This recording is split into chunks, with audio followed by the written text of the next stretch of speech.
Hai semua, apa khabar? Rasanya ni paling lama saya tak update selama 3 tahun main TikTok. So, jom tengok apa aktiviti kami hari ni. Dekat Dubai, banyak bot macam ni boleh naik harga 2 dirham sahaja. So, bot ni membawa kami seberang sungai ni untuk pergi ke metro station. Since kita orang belum beli kereta, so ke mana-mana naik public transport.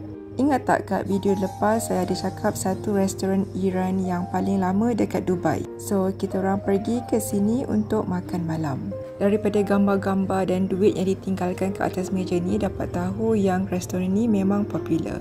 Ni yang kami order, kebab kubida, kebab daging cincang. Rasa dia lain sikit daripada apa yang saya pernah makan dekat Iran. Mungkin resepi dah diubah sikit untuk cita rasa orang Arab. Lepas makan, kita pergi brisk walk dekat Al Seef Dubai.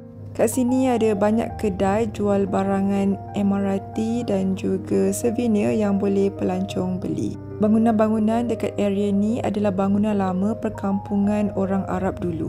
Agak menarik suasana dekat sini, tapi mungkin disebabkan cuaca panas tak ramai orang.